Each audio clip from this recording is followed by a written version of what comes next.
여길 이렇게 접어. 그런 다음 접은 자리를 칼로 잘 잘라. 칼은 부드러운 소리를 내며 종이를 갈랐다. 그리고 가장자리를 남겨놓고 가늘게 풀을 잘 칠해. 이렇게. 나는 또또까 형에게 종이 풍선 만드는 법을 배우고 있었다. 풀을 다 칠하자 또또까 형은 빨래 집게로 위쪽 주둥이를 집었다.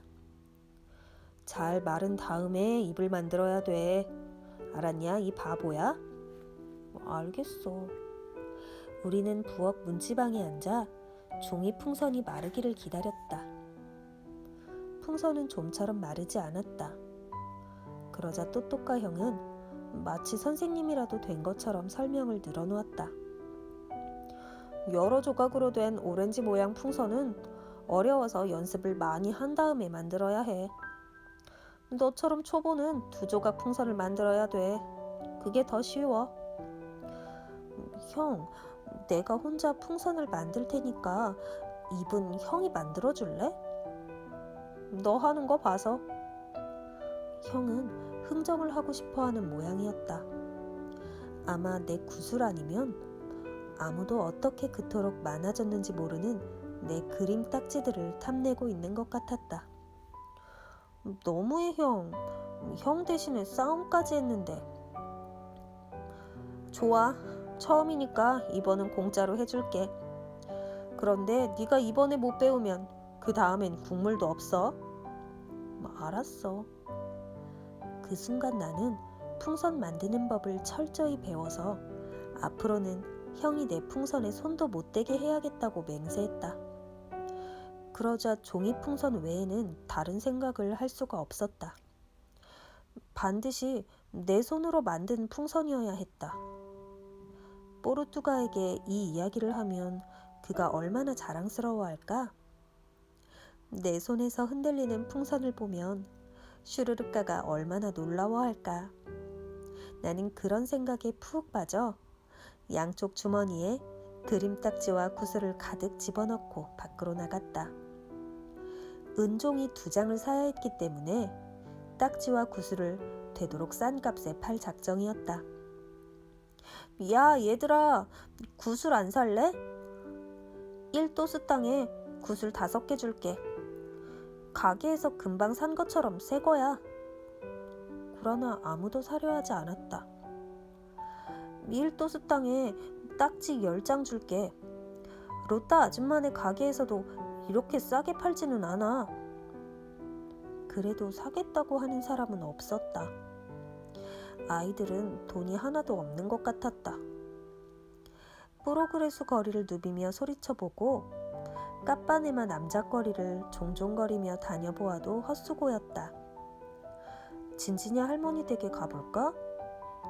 혹시나 하여 가보았지만 할머니는 관심조차 없었다. 내겐 딱지나 구슬 따위는 필요가 없단다. 네가 갖고 있는 편이 낫지.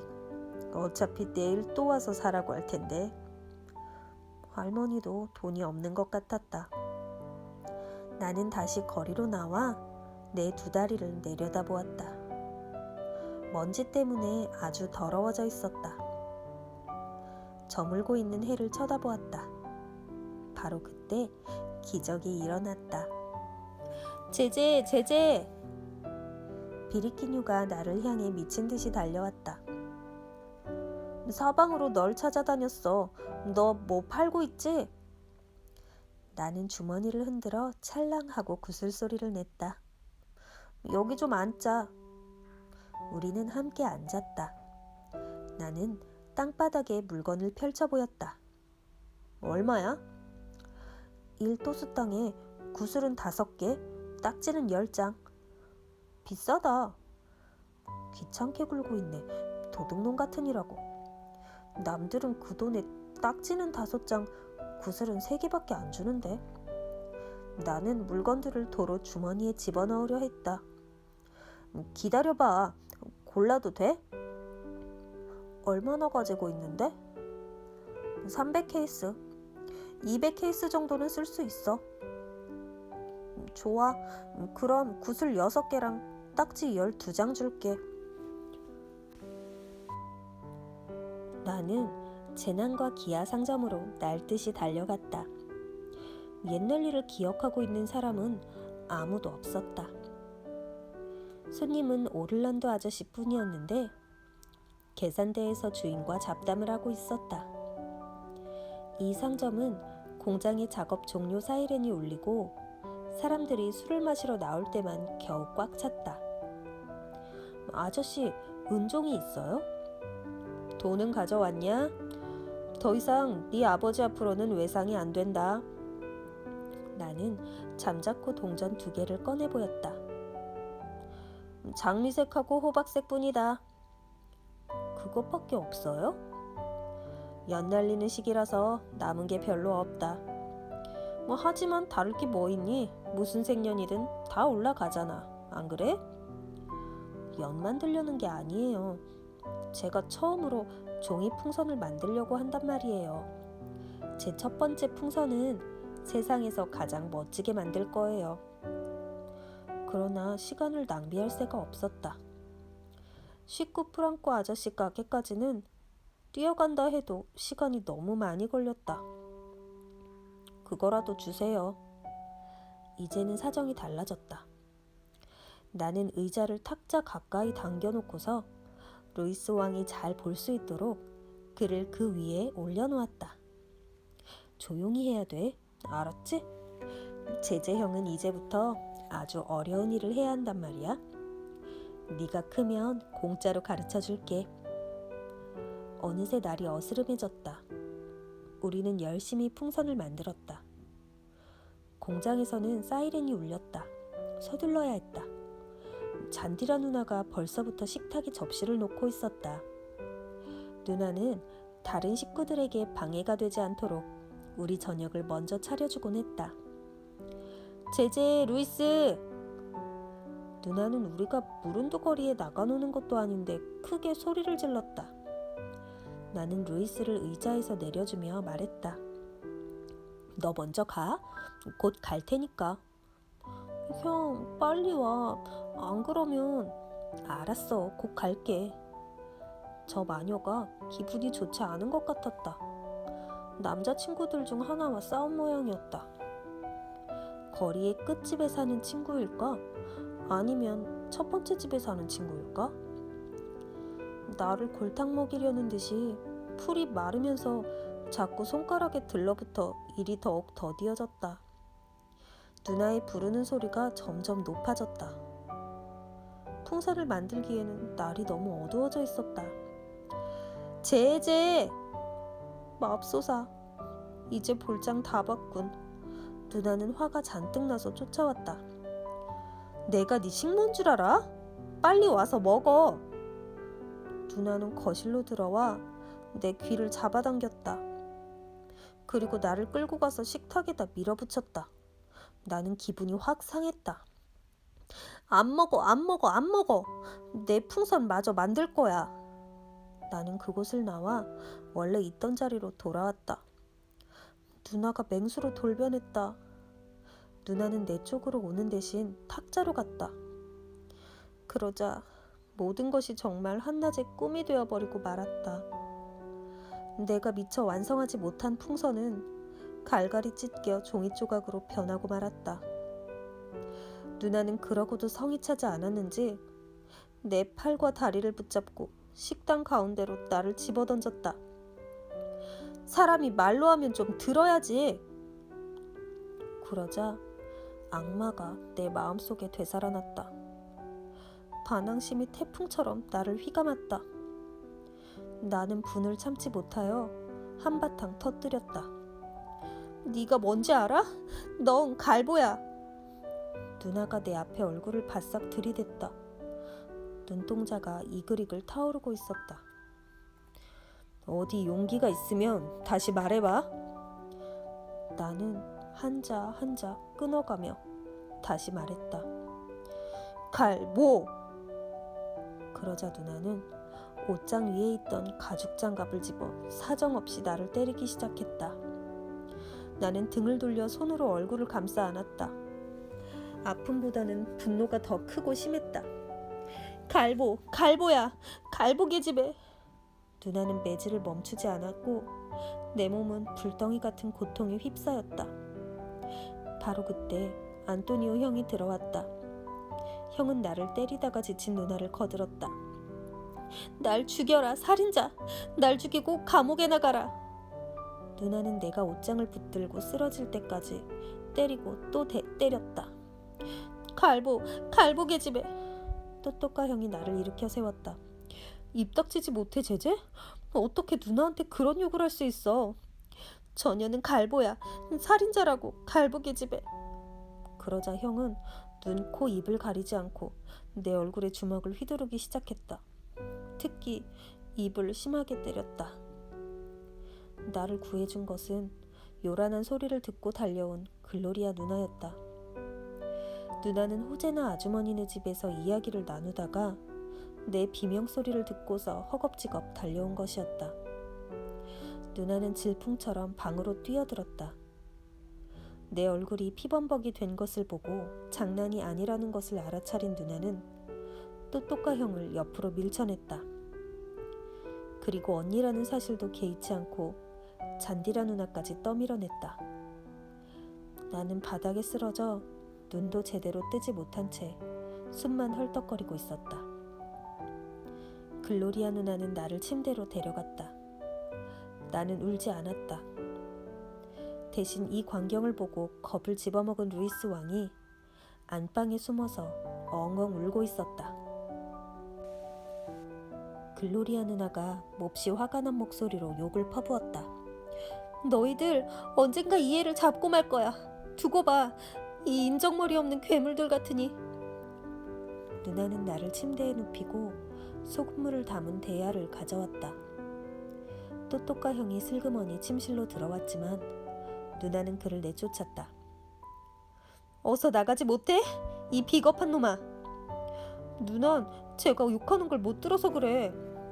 얘는 아무 짓도 안 했어. 너희들이 먼저 싸움을 걸었겠지. 내가 나갈 때만 해도 조용히 앉아서 풍선을 만들고 있었는데 인정머리 없는 것들. 어떻게 제 동생을 이렇게 팰 수가 있니? 누나가 내 피를 닦아주었다. 나는 그때 부러진 이빨 한 개를 뱉었다. 이것이 화산에 불을 댕긴 꼴이 되었다. 네가 무슨 짓을 했나 봐라, 이 겁쟁이 녀석아.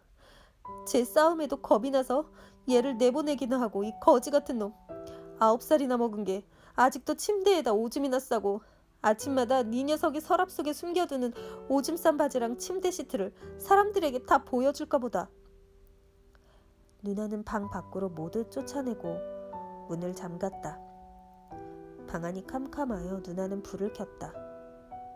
그리고 내 윗도리를 벗겨 몸의 얼룩과 상처를 닦아주었다. 아프지 아가? 이번엔 진짜 아파. 아주 살살 할게 귀염둥이야. 마를 때까지 조금만 엎드려 있어. 안 그러면 옷이 달라붙어서 아플 거야. 그런데 정말 아픈 곳은 얼굴이었다. 상처도 아팠지만 이유 없이 몹시 얻어맞았다는 사실 때문에 마음은 더욱 아팠다. 내가 얼마간 안정을 되찾자 누나는 내 곁에 누워 머리를 쓰다듬어 주었다. 누나도 알 거야. 난 아무 짓도 하지 않았어. 내가 나쁜 짓을 했다면 맞아도 싸. 하지만 난 정말 아무 짓도 안 했어. 그녀는 마른 침을 삼켰다. 내 풍선이 망가져서 가장 슬퍼. 정말 멋지게 되어가고 있었는데. 루이스한테 물어봐. 네 말 믿어. 아주 멋지게 되어가고 있었을 거야. 하지만 걱정 마. 내일 진진이 할머니네 집에 가서 다시 종이를 사자. 세상에서 가장 멋진 풍선을 만들게 해줄게. 너무 멋있어서 별들도 질투하게 될 거야. 소용없어 누나. 첫 번째 풍선은 한 번밖에 못 만들어. 첫 번째 풍선을 잘 만들지 못하면 그걸 다시 만들 수도 없고 만들고 싶은 생각도 없어져. 언젠가는 내가 널 데리고 이 집에서 멀리 떠날 거야. 우리는 누나는 말을 잇지 못했다. 진진이 할머니네 집을 생각하고 있는 것 같았다. 그러나 그것도 어차피 별다를 곳 없는 지옥이었다. 누나가 처음으로 내 라임 오렌지 나무와 환상의 세계에 참여한 것은 바로 그때였다. 널 톰 믹스나 벅 존스의 목장에서 살 수 있도록 해줄게. 난 프레드 톰슨이 더 좋아. 그래, 그럼 그리로 가자. 우리는 의지할 곳 없는 기분이 들어 함께 나지막이 울기 시작했다. 보고 싶은 마음은 간절했지만 나는 이틀 동안 포르투갈을 보러 갈 수가 없었다. 식구들은 나를 학교에도 보내주지 않았다. 잔인한 매질로 엉망이 된 내 몰골을 남에게 보이고 싶지 않았기 때문이었다. 얼굴에 붓기가 빠지고 터진 입술이 아물어야 내 생활이 제자리를 찾을 수 있을 것 같았다. 말하고 싶은 생각이 싹 사라져 그저 동생과 함께 민균유 곁에 앉아 시간을 보냈다. 모든 것이 두려웠다. 아빠는 잔디라 누나에게 한 번만 더 그런 욕을 한다면 나를 가루로 만들어 놓겠다고 으름장을 놓았다. 숨 쉬는 것조차 두려웠다. 내 라임 오렌지 나무 그늘 속에 있을 때가 그나마 마음이 가장 편했다. 거기서 포르투가가 내게 사준 많은 딱지들을 보기도 하고 루이스 왕에게 인내심을 갖고 구슬치기를 가르쳐주기도 했다. 지금은 좀 서툴러도 곧 잘할 수 있을 것 같았다. 나는 포르투가가 너무 보고 싶었다. 포르투가는 내가 나타나지 않는 것을 이상하게 여기고 있을 게 분명했다. 내가 살고 있는 곳을 알았더라면 틀림없이 나를 찾아왔을 것이다. 다정한 목소리로 나를 부르는 그의 포르투갈식 말투가 그리웠다. 세실리아 파임 선생님은 상대방을 너라고 부르려면 문법을 잘 알아야 한다고 했다. 보기 좋게 그을린 그의 얼굴과 언제나 말쑥한 감색 양복, 그리고 방금 서랍에서 꺼낸 것처럼 빳빳하게 풀을 먹인 셔츠의 컬러와 체크무늬 조끼, 심지어는 소매 단추에 달린 단 모양의 장식까지 그의 모든 것이 그리웠다. 곧 있으면 나을 거야. 아이들 상처는 결혼하면 병이 낫는다 하는 속담보다도 빨리 나으니까. 그날 밤 아빠는 외출을 하지 않았다. 집에는 일찍 잠이 드는 루이스 말고는 아무도 없었다. 엄마가 시내에서 돌아오고 있을 시간이었다. 엄마는 공장에서 야근을 했기 때문에 우리는 겨우 일요일에나 엄마의 얼굴을 볼 수 있었다. 나는 아빠 가까이에 있기로 했다. 그래야만 장난을 치지 않을 것 같았다. 아빠는 핸들의자에 앉아 멍하니 벽만 쳐다보고 있었다. 면도를 잘 하지 않아 늘 수염이 덥수룩했고 옷돈을 지저분했다.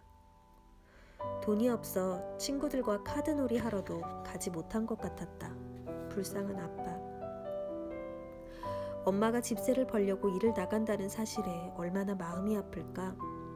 게다가 랄라 누나마저도 공장에 다녀야 할 형편이니 일자리를 구하러 갈 때마다 우린 더 젊은 사람이 필요합니다 라는 말을 듣고서는 또 얼마나 실망했을까. 나는 문지방에 걸터앉아 벽을 기어오르는 하얀 벌레의 숫자를 세다가 아빠를 바라보았다. 아빠의 얼굴은 크리스마스 때만큼이나 슬퍼 보였다. 아빠를 위해 무엇인가를 하고 싶었다. 노래를 불러주는 건 어떨까? 내가 조용한 소리로 노래를 불러주면 아빠의 근심도 조금은 풀릴 것 같았다. 나는 머릿속에서 내가 아는 노래들을 떠올렸다. 그리고 아리오발도 아저씨에게서 배운 지 얼마 안 된 노래 하나를 기억해냈다. 그것은 탱고였다. 내가 여태 들었던 탱고 가운데 가장 아름다운 노래였다. 나는 조용한 목소리로 노래를 부르기 시작했다. 나는 벌거벗은 여자가 좋아. 벌거벗은 여자를 원해. 밝은 달빛 아래서 여자의 몸을 갖고 싶어. 제제, 내 아빠? 나는 벌떡 일어섰다. 노래가 아빠 마음에 들었나 보다. 그래서 가까이에서 듣고 싶은 건가 보다. 그게 무슨 노래니? 나는 다시 불렀다. 나는 벌거벗은 여자가 좋아. 그따위 노래를 누가 가르쳐줬어? 미친 사람처럼 아빠의 눈에서는 불똥이 튀고 있었다. 아리오발도 아저씨요. 그런 사람하고 같이 다니지 말라고 그랬지? 아빠는 그런 말을 한 적이 없다. 내가 아리오발도 아저씨의 조수라는 것을 아빠가 알고 있을 리가 없었다. 다시 불러봐라. 요새 유행하는 탱고예요. 나는 벌거벗은 여자가 좋아. 아빠의 손이 내 뺨을 후렸다. 다시 불러봐. 나는 벌거벗은 여자가 좋아. 또다시 아빠의 손이 날아들었다. 그리고 또 그러고 싶지는 않았지만 눈에서 눈물이 흘러내렸다. 어디 계속해봐.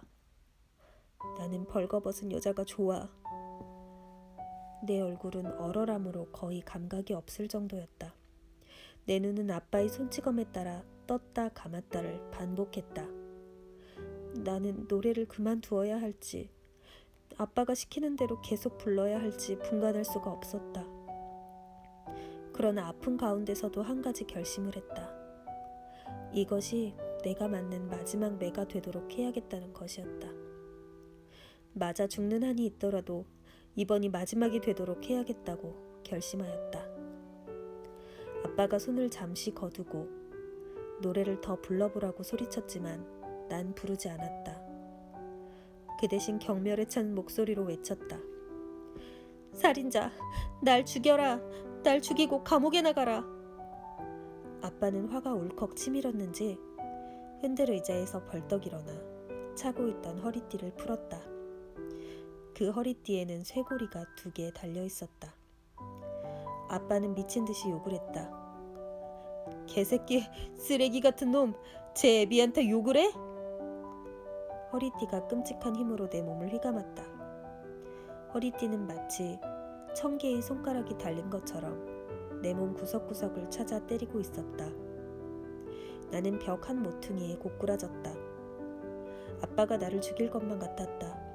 나를 구하러 나선 글로리아 누나의 음성이 희미하게 들렸다. 글로리아 누나, 나와 닮은 유일한 억센털 러시아 고양이.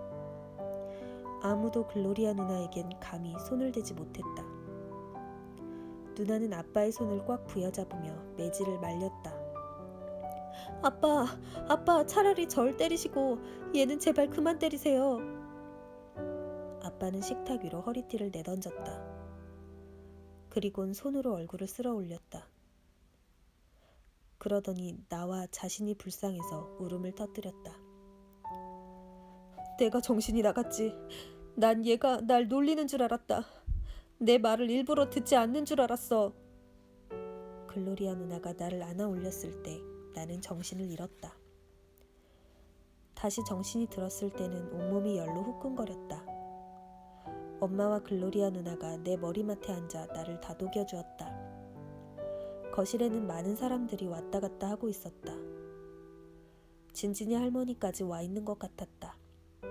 움직일 때마다 온 몸이 쑤셨다. 나중에 알게 된 일이지만 의사를 부르려다가 별로 좋은 일이 아니어서 그만두었다고 한다.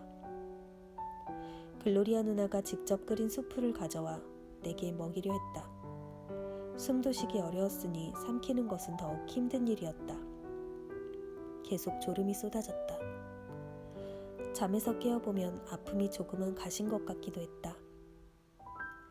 글로리아 누나와 엄마가 계속 나를 지켰다.